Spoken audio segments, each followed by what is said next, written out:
Hi,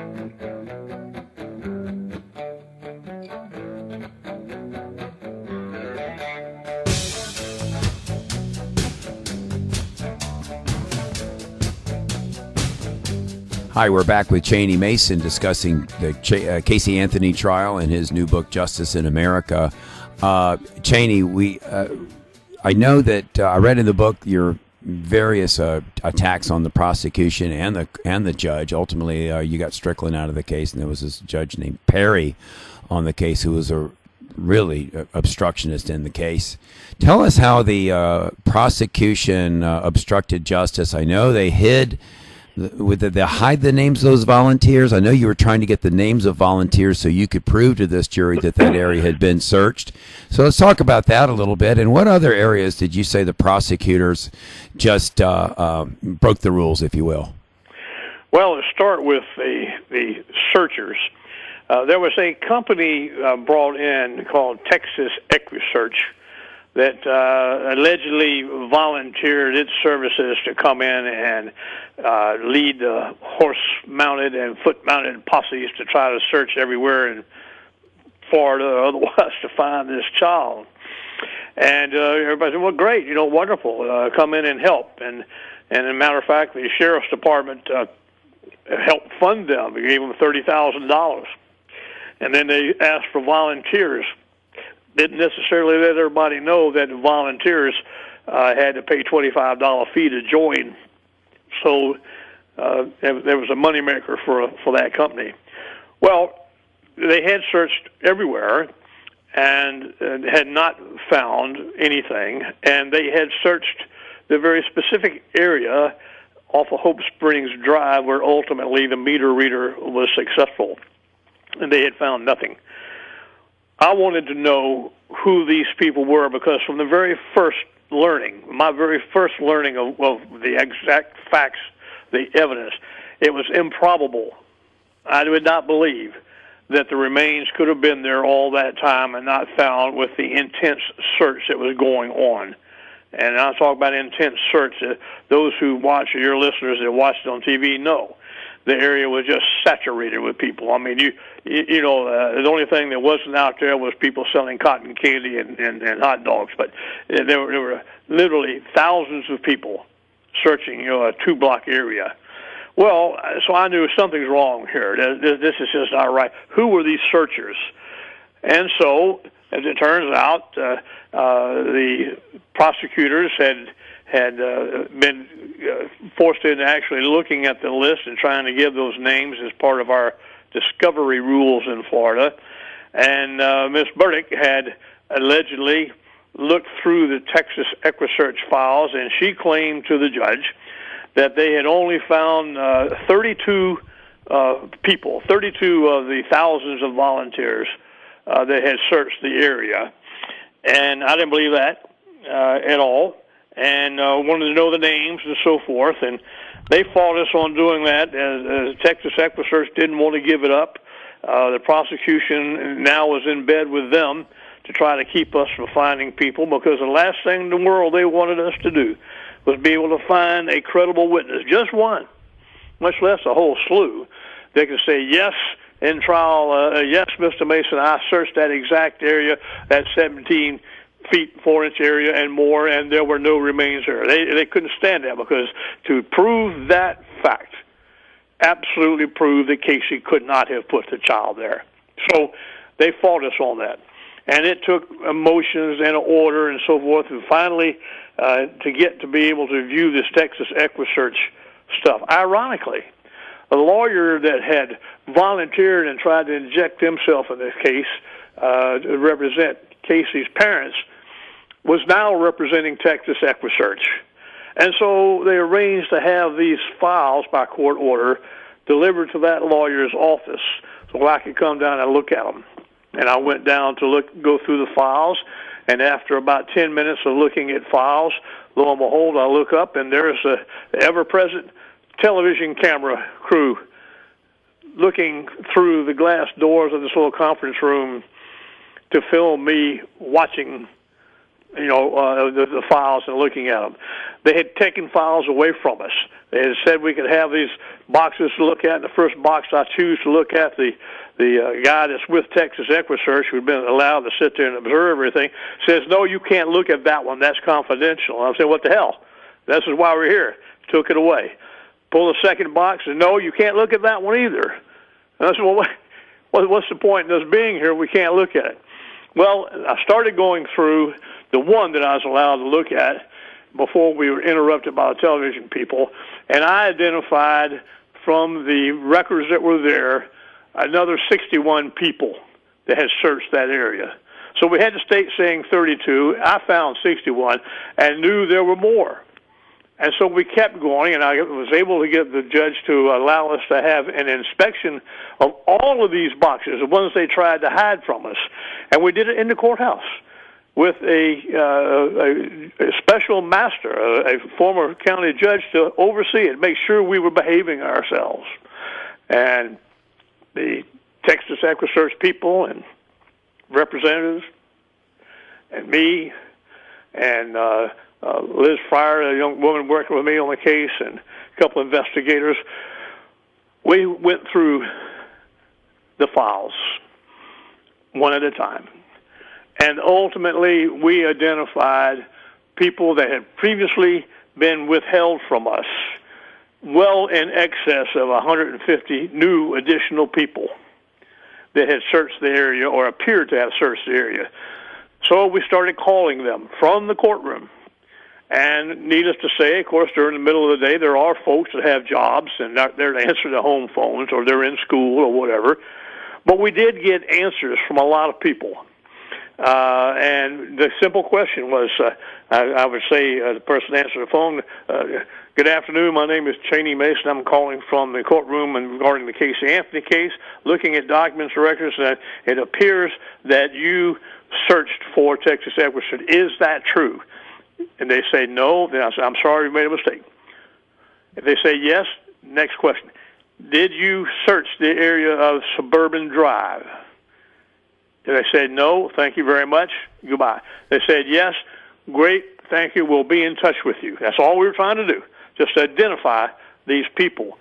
And so we did that for hours, and we identified lots of people. Well, first thing that happens then is, as we start to interview them, some of them call the sheriff's department. And, of course, Texas EquiSearch and the prosecution is there now, armed with the labeled files that we had identified searchers. Remember, they had said there was only 32. Now, from the courtroom, we've identified over 150. And so they start investigating them and trying to tell these people not to talk with us, not to cooperate with us. How in the world were they able to do that? They're not. That's obstruction of justice. Of course, it's obstruction of justice. That's exactly what they did. They went so far as this group of searchers had team leaders. Like there'd be a group of 15 or 20 people, and one of the volunteers would be designated as the leader of that group.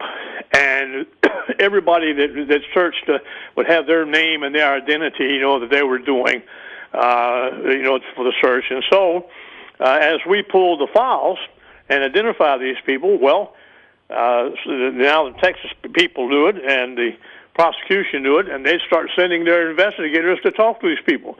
One of the team leaders, a lady who came from out of state, was very adamant that she, of course, not only had she searched that area, but months before I was even involved in the case, in fact, had been there. And she knew from all the publicity where to go, and instead told them, "I was there. I searched that area in July. There were no remains there." And so they wanted to really discredit her, because here was the credible witness, a team leader, and was with, I can't remember how many people were on her team, 15 or more people that searched the exact spot. We took her deposition, which we were allowed to do under the Florida criminal rules, that is to to question witnesses under oath with a court reporter.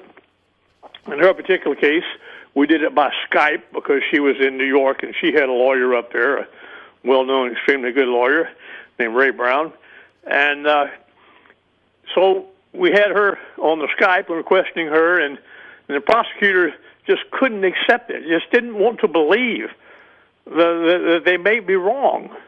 They may have made a mistake after all of this time and money and energy and publicity, that they made a mistake. So they started going after her and suggesting that maybe she was a fraud.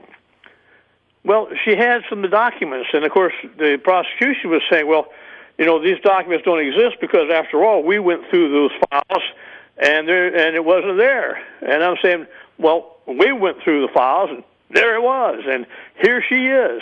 And so the bottom line is they began an intense pursuit of this lady, and it got to the point, believe it or not, that she was threatened with obstructing justice and in a capital murder case, and she was threatened with the possibility of a 30-year prison sentence. She had to get another lawyer down in Florida, and under the threats and intimidation to keep her away, I released her. So I wouldn't do this to this woman. She's trying to help. Wow. Did you ever find, then, a witness that would come in and testify for Casey Anthony? We found lots of them. Okay. And we found a number of people that... Hang on a second. I think my phone is beeping. Let me go to a different telephone real quick. All right. Just a second. If you're still hearing me, I can still talk to you. Anyway, hang on just a second. Let me make sure this works.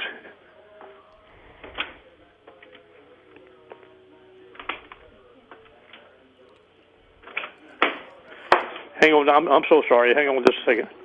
We'll take a short break here, and we'll be back in just after a quick message here. We're with Cheney Mason. He's the author of Justice in America regarding the Casey Anthony trial. We'll be right back.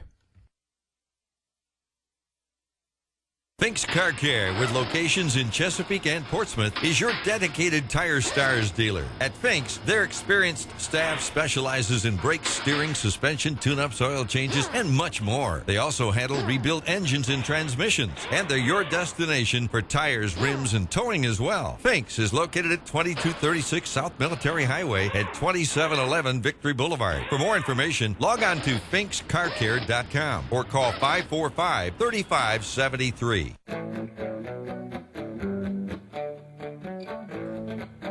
We're back with Cheney Mason, and we had a little technical difficulty there. We're back. Ultimately, you were successful in having some people, and you were able to overcome that problem with the volunteers, or at least in some measure. Then, right? You were able to get that point to the jury. I can finish. There was another team leader that we found also that confirmed having been there, and so effective was he that he, of course, got a lawyer like everybody else did, and he, told investigators, everybody, that the same thing. He had been there searching very clearly, and he actually went to the scene and to replay and reenact what he had done. And so we were questioning him, the defense team was questioning him, actually our investigator, this fella, and his lawyer, and it turned out that this guy, this team leader, had secretly tape recorded the meeting with our investigator and his own lawyer. And under Florida law, you can't do that. You can't record without a specific permission. And so, now he was possibly looking at a felony, even though the investigator, ours, who was intercepted, had no objection to it and told him he didn't. Even though the lawyer that was representing this witness said the same thing, the prosecution made a big deal out of threatening him and saying that he would be prosecuted for a felony if he testified. And not only that, but would not allow us to have the recording where he had candidly acknowledged precisely that he was on the spot. And the judge had gone along with that, saying, well, it's illegal, so you can't use it, with nobody objecting. How bizarre.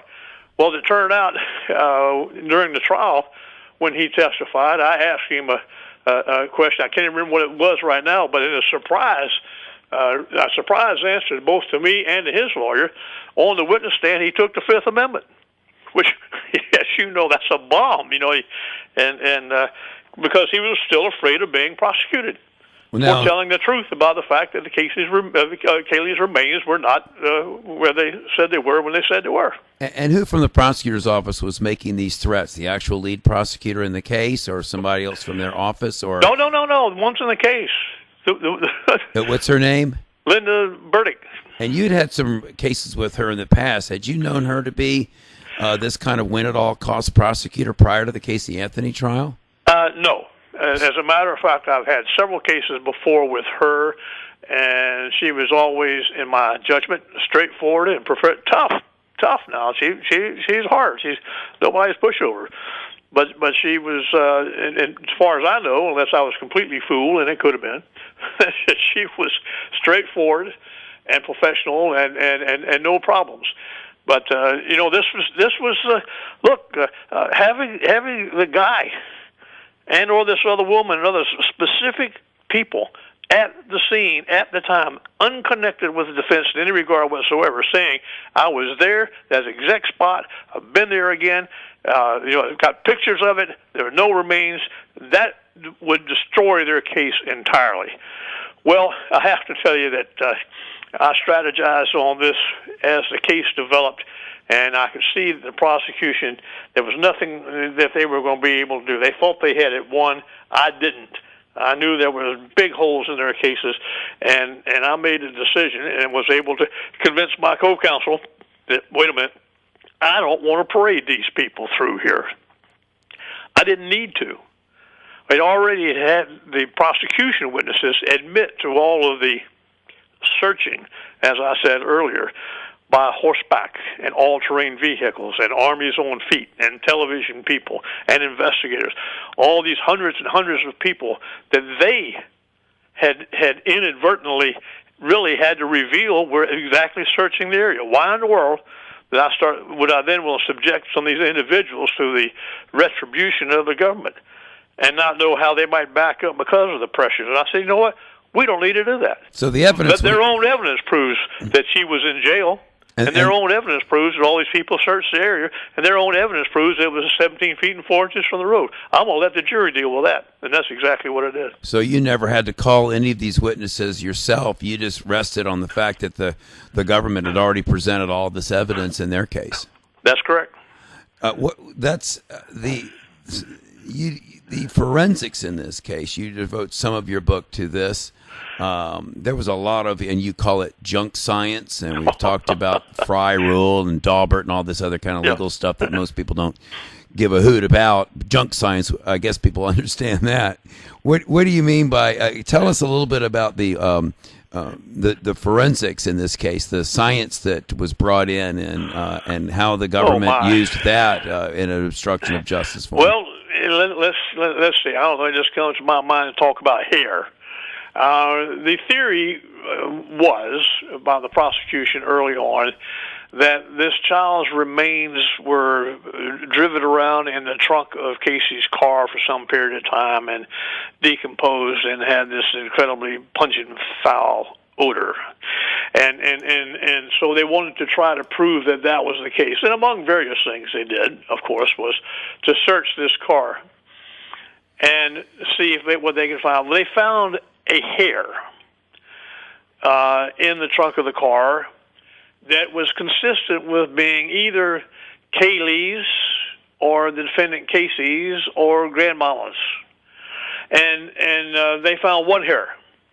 Well, at that point in time, we had on the team a renowned criminologist named Henry Lee, who also searched it, the same trunk, at the CSI headquarters under their watchful eye, and found, I think, 17 more hairs that somehow they had overlooked.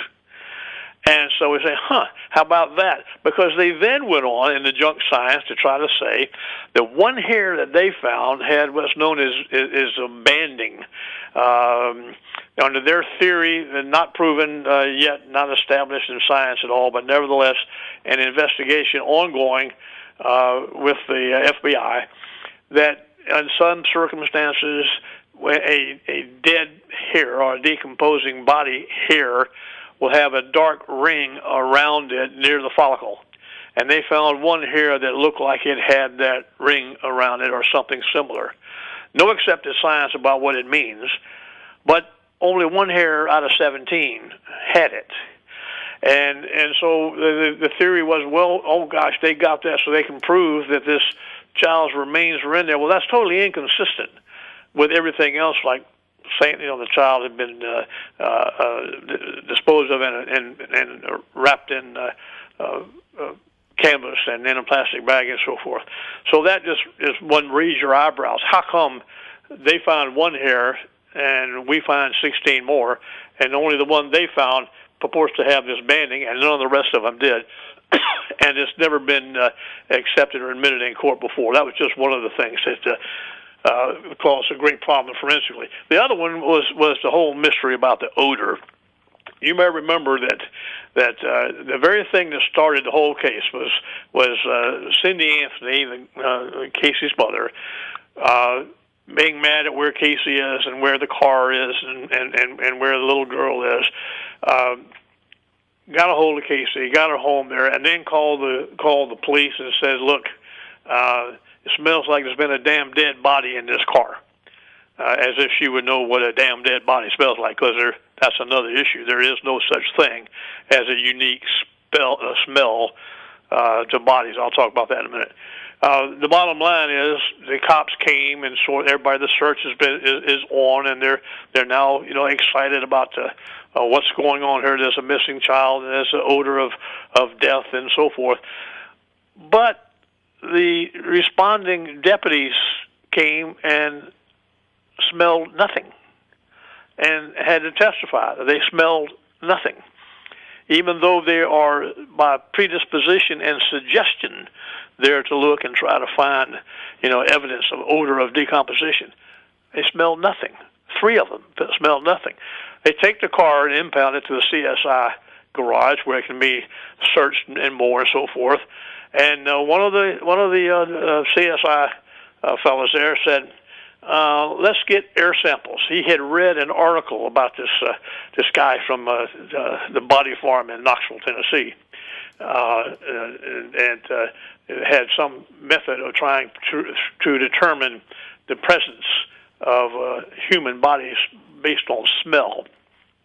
Well, so that Dr. Voss said, get air samples. So they had a professor from the University of Central Florida, Professor Sigmund, come out. He's a chemist and an expert in the area, actually. He takes the air samples, and they are tested. The Knoxville people who were on the prosecution team wanting to say it was, some evidence of a crime here, took the position that the air sample had a very unusually high concentration of chloroform. Dr. Sigmund, in his independent lab studies, said, no, that's not true. What they're saying was highest, what was really detected by the gas chromatograph mass spectrometer of the air samples was gasoline from the trunk of the car.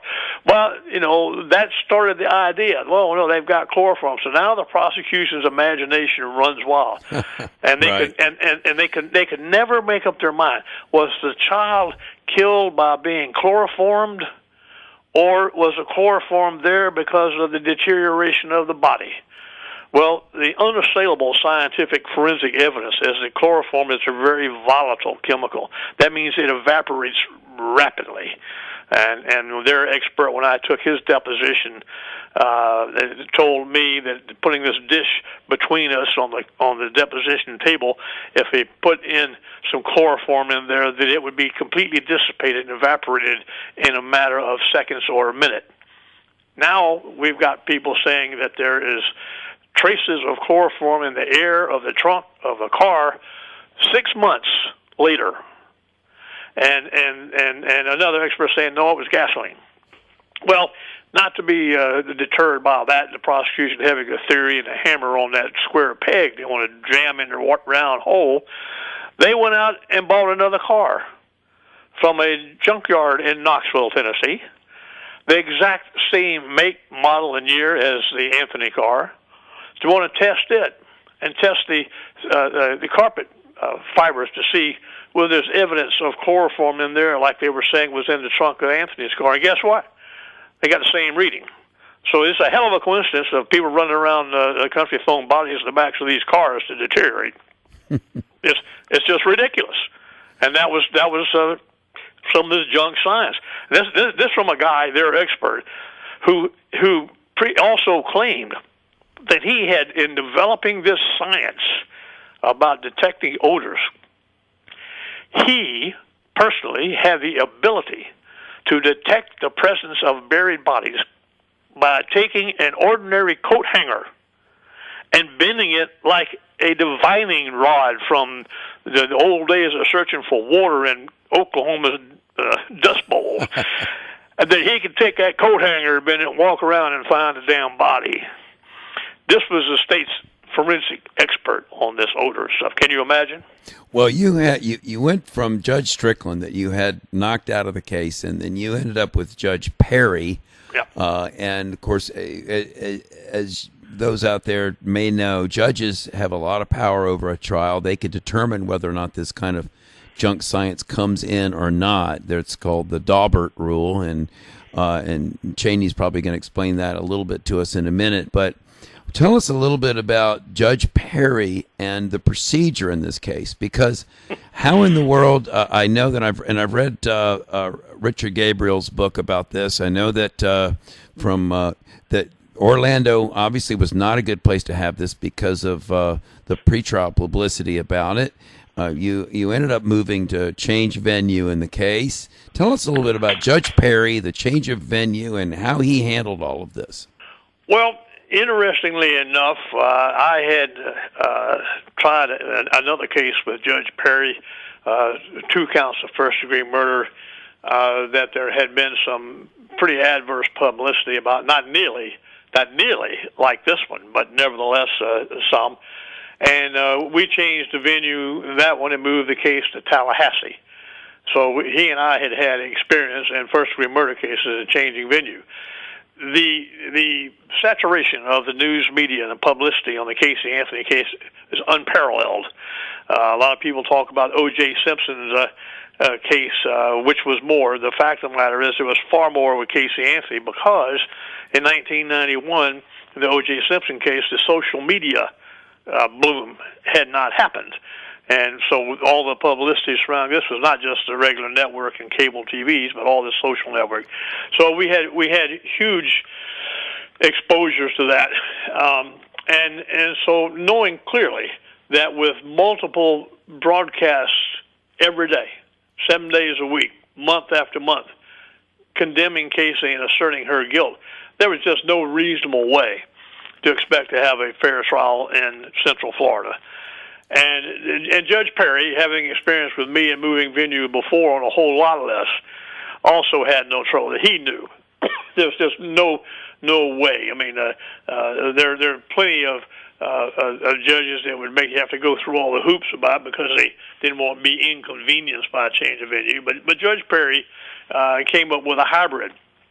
That what we would do is go remote and pick a jury from somewhere else and have them sequestered and brought here rather than having to move the whole trial entourage to a different location, because that would require all the expenses and logistics of moving not just the evidence but all of the witnesses, as well as jurors and the team. It would be hundreds of people. And so economically, it was better to do it that way. And in that regard, he was right. So we went to Clearwater to pick a jury. Now understand that in Clearwater, that everybody that we questioned knew about the case. I mean, it didn't make any difference where you went. And one of the cartoons that appeared in the Sentinel was a drawing by a cartoonist named Dunnigan, showing people trying, as if we were out in space in a galaxy somewhere, trying to pick a jury, because there wasn't anywhere you could go that people did not know about the case against Casey Anthony and this dead child. And of course, we found exactly the same thing over there. But we were able, after 3 weeks of jury selection, basically, in equal time equal to 3 weeks. Actually, we did it in a little over 2 weeks, I think, but long hours and working weekends. We were able to select a jury and then move them over here. And they were sequestered where they could not see or hear or have any access to any media whatsoever, no telephones, no computers, no television except controlled programming and so forth. Did you get paid anything to do this kind of work? Not a dime. You didn't get one penny to. This paying. There were lots of expenses in doing this. The expenses of being in Clearwater for 3 weeks for myself and the others on the team and the associate lawyer working with me. Time spent, additional time in the planning conferences and all the things that we had of the team and so on and so on. I estimate that somewhere between $30,000 and $40,000 out of my pocket was spent in that regard. And unbilled time, it's well over $1 million. So not only did I not get paid, it cost me a lot. And it not only cost me money, it cost me a lot of other emotional situations, too, of criticisms and assaults and attacks and so forth. Well, what's interesting about this whole thing is that after it was all over and Casey Anthony was acquitted, a lot of people kind of came out of the woodwork and took credit for the Casey Anthony acquittal, and these were people that had been on the team, and I guess you call them, talkers and walkers in your book. Describe the, I guess, what do you want to call them, the people that joined the team, and who were the people that came and stayed, and who were the people that came and left, and what are your thoughts about that? Well, you've already mentioned one twice. This Mr. Gabriel, who I understand from you is saying he was the jury consultant for the trial. He was never there. I met him once. He came in. He was going to be a jury consultant to assist us on the deal, and 3 weeks before the actual trial began, he suddenly had a conflict and couldn't do it and removed himself. And that left us somewhat in a lurch, and I reached out to experts that I knew from prior cases, Sandy Marks from Miami and Bob Hirshhorn from Houston. And they both had conflicts, obligations, and couldn't do, but they both took the time to send me their ideas of some questions and information for jury questionnaires and things like that to help in selection of the jury. They did it on a volunteer basis, and so they were not there in person, but they certainly were appreciated by the input they had. We had other people quit and leave. As I said, Dr. Henry Lee, one of the renowned criminologists of this country, was part of the team, and just right before trial, he decided that he didn't want to do it, and so he bailed out on us. There had been other lawyers that had bailed out that had been involved in the case. Two of them. One who quit because of economics, clearly justified. She had been led to believe by Mr. Baez that she would get paid, and she wasn't, and she had to keep coming from Illinois and the expenses down here, so she had reluctantly withdrew because she just hadn't had a choice. Another one, I never did understand why she quit, but she did, and never explained it to me, and not that she has to. But what was left was me, Baez, Dorothy Clay Sims, and Elizabeth Fryer that was working for me. And in the last end, I got Ann Fennell, well experienced in death penalty issues, to focus on that. And she came for part of the time and actually helped us in picking the jury, and then disappeared and didn't show up again until like one day in the trial, and then of course when it came time for us to be there after winning it, she showed up. We had witnesses deterred by prosecution efforts to not cooperate with us. So we had one fellow, one of the most outrageous offenses by the government, which I know I talked about in the book. The gentleman, a scientist, Dr. Bill Rodriguez, was here to testify and was helpful to the defense. And the prosecution, in my opinion, really obstructed justice on that, because they talked to his boss, and the guy was supposed to testify on Monday, and they got his Justice Department boss to say if he wasn't back at work on Monday, he was going to lose his job. After 27 years, they had a very sick wife and needed the benefits and insurance, and by God, the prosecution didn't care. They did a maneuvering, saying, "Gee, Judge, we need to talk to him more. We need to take his deposition." You know, after all this time, they could have done it for a year. So we broke, and Mr. Ashton took the deposition of Dr. Rodriguez on Saturday afternoon. And then when we showed up on Monday, he told the judge that no, he wasn't ready to deal with that. He needed additional time to review his notes that, the deposition that he had just taken 48 hours before. This is a guy with a lot of experience. He needed more time for something like that. And so the bottom line is that the choice came down. Either we could keep Dr. Rodriguez here. The judge even suggested, if you want me to, I'll name him as a material witness and put him in jail so he can't leave. That was Judge Perry's suggestion of justice. And I said, this is goddamn ridiculous. We're not going to do this to this man and to his wife on this. And so we let him go, and then told him to go home. Richard Gabriel says that he does say that he had to leave the team largely because the judge's ruling, when you decided, he wouldn't tell you where you were going to select a jury. He first of all denied your request for jury questionnaires, and then he said that, we're going to go pick a jury somewhere, but I'm not going to tell you where it's going to be. So Gabriel's said, if I don't know where it's going to be, then it's cost prohibitive for me to just go back to Los Angeles and not be able to plan on where I'm going to have to go pick That's this the first jury. time I've ever heard of that, because Mr. Gabriel didn't have anything to do with this. He initially was going to be some consulting. I never got any consulting from him about anything. And the bottom line is, indeed, the judge, and it's okay. He said to us, we have determined where we're going to have this trial. I'm not going to say, because to do so would invite the piranha media to be all over the place in advance and saturate that area with the news, and we would really have accomplished nothing. Right. And so, I don't know what Mr. Gabriel's thinking about all that, but it was going to be in Florida, that's for sure. It couldn't be anywhere except in Florida. It wasn't like we want to change the venue to New York.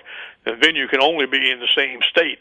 And it was obviously going to be somewhere. It couldn't have made any difference because we're all in the same boat. The prosecutors, the defense, investigators, teams of witnesses, we're all in the same position. So I don't accept that as valid reason for bailing out. He's got his own reasons. I don't know. Yeah, and I haven't seen his book. I didn't even know he had written a book about it. He's written a book called Acquittal, and I interviewed him on my show a few months back. And it's about the.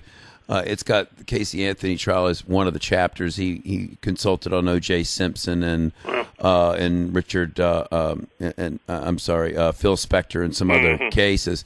He does mention, though, there was a CBS focus group that he involved himself in that CBS paid for, and they ran some questions by and a mock jury, and then at the end of that mock jury, only 3 of the people voted for guilt.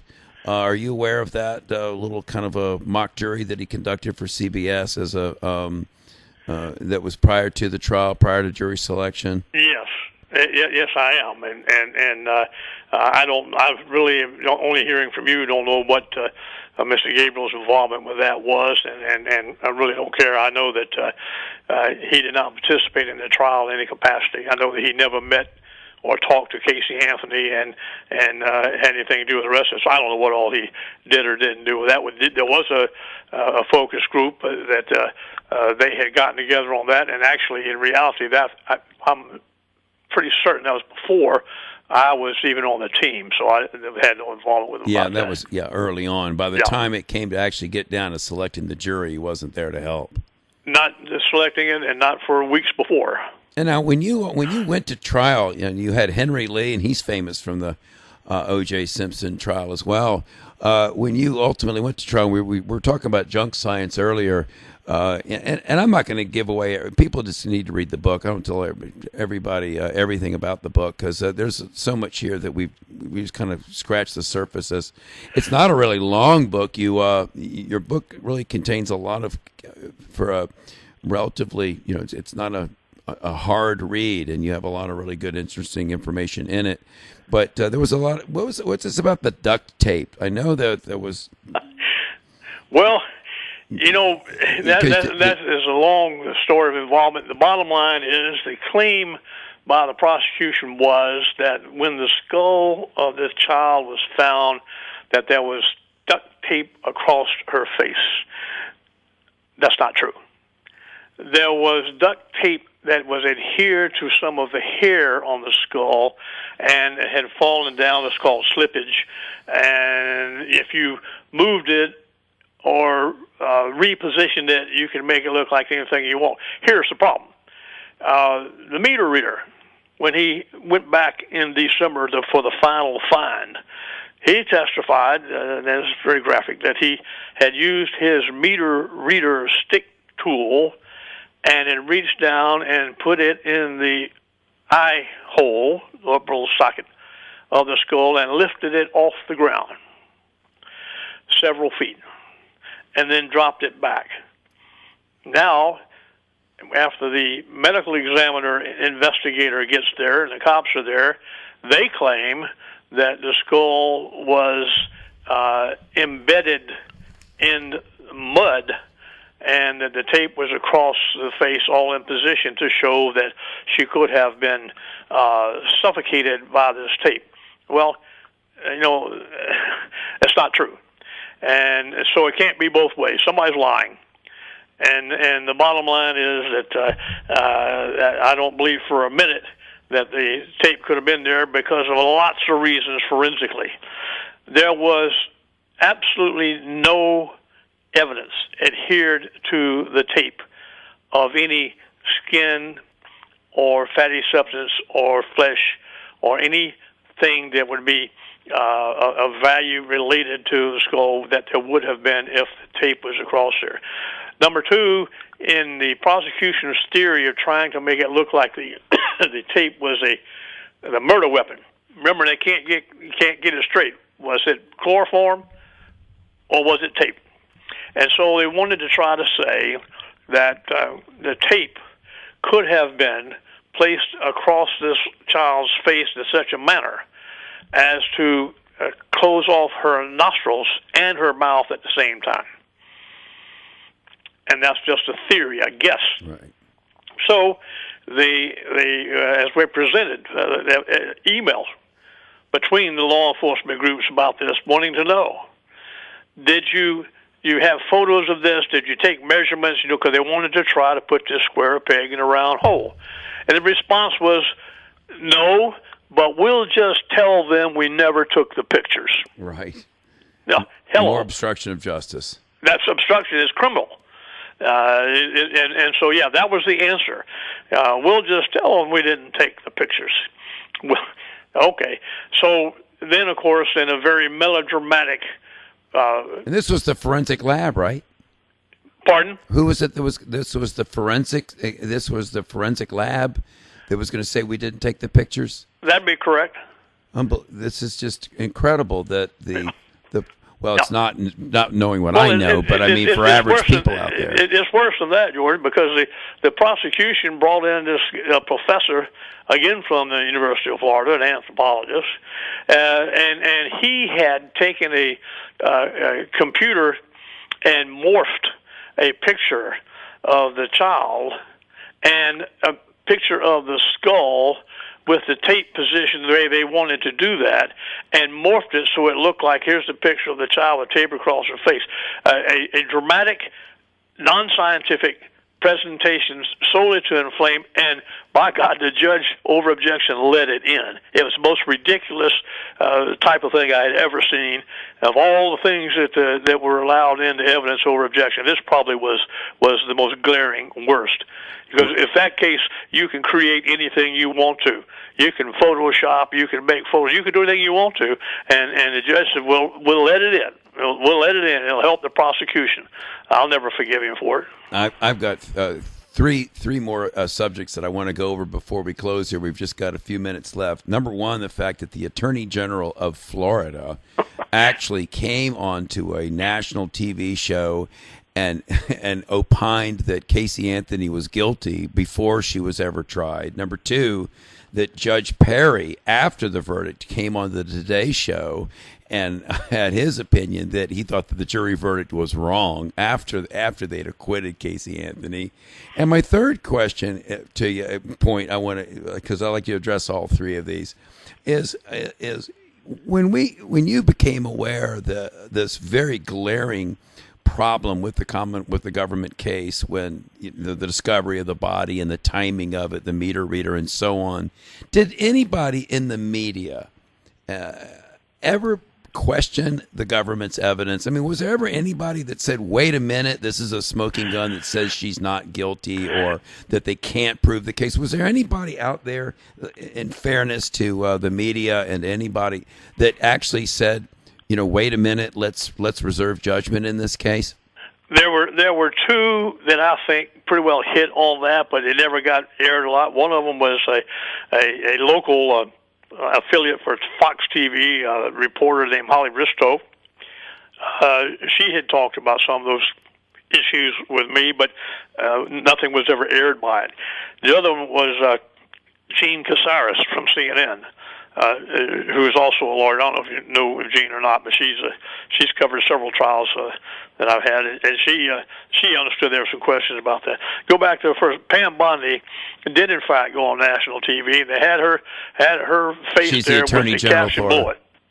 Pardon? Go ahead. She's the Attorney General of Florida, Pam Attorney Bondi. General. And the caption below her picture is Attorney General of Florida. Well, understand that under the law, if Casey had been convicted, it was this Pam Bondi's office that would be the ones handling defending the appeal all the way to the Supreme Court and seeking the death penalty. She had the audacity to go on national TV and proclaim Casey's guilt and that she would get the maximum punishment. I wrote her a letter pointing out to her that her conduct was reprehensibly unprofessional and that she owed an apology, and she needed to recant that. She didn't have the integrity to even respond to my letter, and hasn't to this day. Melvin Perry decided to go on TV, which was remarkable. No judge does that. They've never done that. He's not a judge anymore. He retired a week ago and is now working for the Morgan & Morgan firm, personal injury firm that advertises all over the country. What he's going to do remains to be seen, but that's where his fall from grace, from being chief judge to now being a lawyer for an advertising law firm, had the audacity to go on TV and do exactly as you said. Tell the jury, tell the Today Show audience that he thought there was more than sufficient evidence to convict her of first-degree murder, and in essence, the jury got it wrong. He criticized defense counsel. I think it's directed at Baez, not me. He says, like a used car salesman. He revealed that he had eavesdropped on some of the private conferences between us and Casey back behind the room. And so, you just scratch your head and say, how far does the degradation go? The people that get so enthralled with themselves and the possibility of, trying to make something that wasn't there to be what they want it to be. Where does it stop? Well, Lance Ito, of course, the judge in the O.J. Simpson case, and here we are. Whenever we have I'd like you to let's talk about cameras in the courtroom and media, because as soon as we start having these cameras in the courtroom and the judges then become celebrities, it changes them, doesn't it? It changes not just the judge; it changes everybody involved. I have, as it turns out, by just happenstance, I guess, I may very well have tried more fully televised trials than anybody else in Florida, just because that's just the way it has happened. I've had more than a dozen fully televised trials, and I observed a long time ago. I fought it when they first started the program, way long time ago. I was very much against it. The idea was, well, it's going to help educate the public, and my response is, what? You're going to have cameras in the courtroom all day, they're going to show 7 minutes on TV as a backdrop for some reporter espousing what they say. Who the hell is that going to educate? Well, the bottom line is that, indeed, even when the jurors, as in this case, in the jury selection, and in all the other cases I've tried, even when they know that their faces are not going to be revealed, even when they know that their names are going to be protected and privately and not revealed for a long time, they still, because of the presence of the camera, the media circus, this celebrity-type idea, they show up wearing what we used to refer to down here in the South as wearing their Sunday best, get dressed up, and come in and try to look that way. The witnesses all do the same thing. The cops testifying will come in their most dressed up uniforms. Judges, pomp and ceremony, even to the point of having, in some sense, not in this particular trial, but more recent one, a woman judge having her hair restyled and purportedly hiring a publicist, and everybody gets all dressed up for the damn camera, and so if you're not careful, you can get dragged right down into that hole by acting inappropriately. I tell the people on my defense team, listen, don't let me catch you finding for the cameras. What you've got to do is remember one simple rule: don't pick your nose. Hello? Yep. Don't pick your nose. Right. That's it'll it. be on camera. Well, this has been a great interview because I think we could go on for a whole nother hour about this whole topic about the publicity. I think that, those of us trying cases in the modern era, it's different now. Didn't Judge Perry say when he was asked about the cameras, didn't he say, well, there have always been cameras in the courtroom? Yeah. Well, that's not and there true. haven't always been cameras in the courtroom. Of course not. I tried the first televised trial in Virginia, believe it or not, in whenever that was, 88. And we hadn't had cameras before that, and it was a murder trial. And I think it was back then they did it as it was a test case. Right. And I think they put cameras here in the city of Virginia Beach, and they had them up in Fairfax, they picked the two largest jurisdictions in the state. And but they did it. It wasn't that obtrusive. It wasn't. There was just one camera, and it was sitting over in the corner. And we almost kind of forgot they were even there. But that's all changed now. I think in a case like that, it's changed now. Like in this case, they had the courtroom completely set up for television production.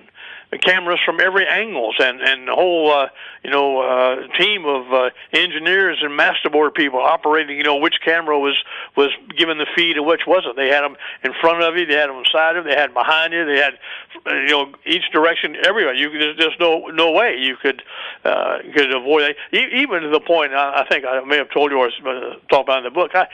I was conscious of the cameras because of several things I had been told and alerted by one of my good friends in the process, that there was at least one professional lip reader hired for one of the networks trying to read and determine everything that I said or was said at the bench. So whenever we had bench conferences where we talked, I always put my hand in front of my face. How ridiculous is that? Just like watching the football game. The football guys. Yeah. They all know they got to stand up with a towel in front of them, and they hold a clipboard in front of them so that the lip readers can't read what they're saying and signal the other team. Well, there's no difference. We've been spending the last 2 hours with Cheney Mason. He's the author of Justice in America. He was co-counsel in the acquittal of Casey Anthony in the murder trial of the century. It's been really great the last 2 hours. Cheney, thanks so much for coming on. Well, you're welcome. Now I'm going to have a margarita. All right, that's great. Okay, well, hopefully we'll talk again. And for Okay. those of you out there, this is George Yates. This has been Justice for All, 1650 a.m. Come join us again next week at 2 o'clock for another edition of Justice for All. And if you didn't get this whole show, you can tune into my website at www.ghylaw.com, and you can listen to the whole interview that I've had with Cheney Mason. So we'll see you later.